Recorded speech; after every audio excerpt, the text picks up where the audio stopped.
ಪ್ರವಾಸವನ್ನು ಮಾಡಿ ನಮ್ಮ ಜಿಲ್ಲಾ ಪಂಚಾಯತಿ ತಾಲೂಕು ಪಂಚಾಯತಿ ಚುನಾವಣೆಗಳು ಇಂಥೆಲ್ಲ ಚುನಾವಣೆಗಳ ಹಿನ್ನೆಲೆಯಲ್ಲಿ ಸಂಘಟನೆ ಬಲಪಡಿಸತಕ್ಕಂಥ ನಿಟ್ಟಿನಲ್ಲಿ ಕೆಲವು ಚರ್ಚೆಗಳನ್ನು ಕೂಡ ನಾವು ಮಾಡಿದ್ದೇವೆ. ಬಹಳ ಪ್ರಮುಖವಾಗಿ ಇಂದಿನ ಕೋರ್ ಕಮಿಟಿಯ ಸಭೆ ಇತ್ತೀಚೆಗೆ ನಮ್ಮ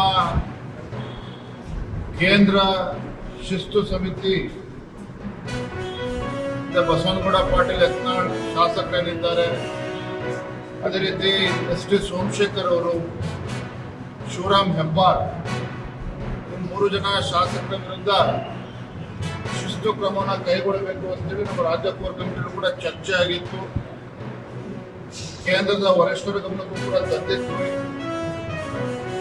ಇದೆಲ್ಲದರ ಪರಿಣಾಮವಾಗಿ ಇವತ್ತು 3 ಶಾಸಕರನ್ನು ಪಕ್ಷದಿಂದ 6 ವರ್ಷಗಳ ಕಾಲ ಉಚ್ಚಾಟನೆ ಮಾಡಿದ್ದಾರೆ.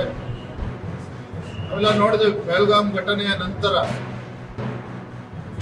ಆಪರೇಷನ್ ಸಿಂಧೂರ್ ಏನು ಯಶಸ್ವಿಯಾಗಿ ನಮ್ಮ ವೀರ ಯೋಧರು ಪಾಕಿಸ್ತಾನದ ಗಡಿ ಒಳಗೆ ನುಗ್ಗಿ ಇವತ್ತು ಉಗ್ರಗಾಮಿಗಳ ಸಂಘಟನೆಗಳ ಅಡಗುತಾಣಗಳನ್ನು ಭಸ್ಮ ಮಾಡಿ ಇಡೀ ಜಗತ್ತಿಗೆ ಇವತ್ತು ಭಾರತದ ಶಕ್ತಿಯನ್ನು ಅಂತೇಳಿ ತೋರಿಸ್ಕೊಂಡಿರ್ತಕ್ಕಂಥ ನಮ್ಮ ವೀರ ಯೋಧರ ಪರಾಕ್ರಮವನ್ನು ದೇಶದ ಜನರು ಕೂಡ ನೋಡಿದ್ದಾರೆ. ಹಾಗಿಂತ ದಿಟ್ಟ ನಿರ್ಧಾರವನ್ನು ಕೈಗೊಂಡಂತ ನಮ್ಮ ಪ್ರಧಾನಮಂತ್ರಿ ನರೇಂದ್ರ ಮೋದಿಜಿಯವರು ಸಹ ನಾವು ಅಭಿನಂದನೆಯನ್ನ ಸಲ್ಲಿಸಿದ್ದೇವೆ ನಮ್ಮ ಕೋರ್ ಕಮಿಟಿ.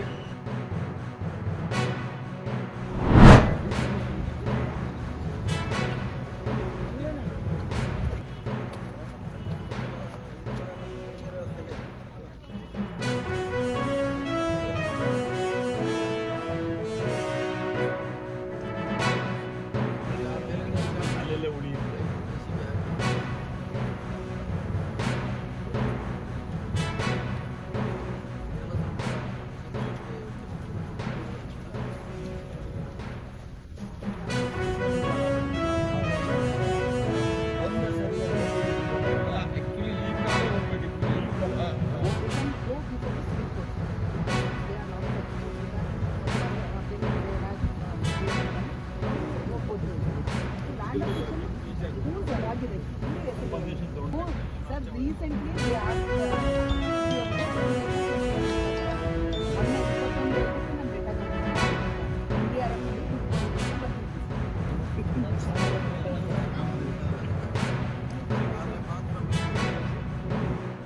ಬಂದಾಗ ಹೇಳಿದ್ದೆ ವರ್ಷಕ್ಕೆ 2 ಸಾರಿ ಬರ್ತೀನಿ ಅಂತ.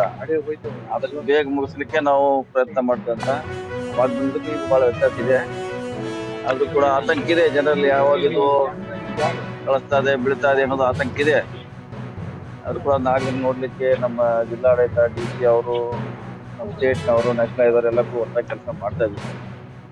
ಈಗ ಅವರು ಹೇಳ್ತಾರೆ 2-3 ತಿಂಗಳ ಹತ್ರ ನಾವು ಅಟ್ಲೀಸ್ಟ್ ಇನ್ನು 6 ಮಂತ್ ಮುಗಿದ್ರು ಕೂಡ ಒಳ್ಳೆ ಅಚೀವ್ಮೆಂಟೇ. ಅವಾಗ ಹೇಳಿದ್ವಿ ನಾವು ನಮ್ಮ ಅಧಿಕಾರದಲ್ಲಿ ಇದಕ್ಕೆ ಮುಕ್ತಿ ಹಾಕ್ತೀವಿ ಅಂತ. ಆ ನಿಟ್ಟಿನಲ್ಲಿ ಪ್ರಯತ್ನ ಮಾಡ್ತಾ ಇದ್ವಿ.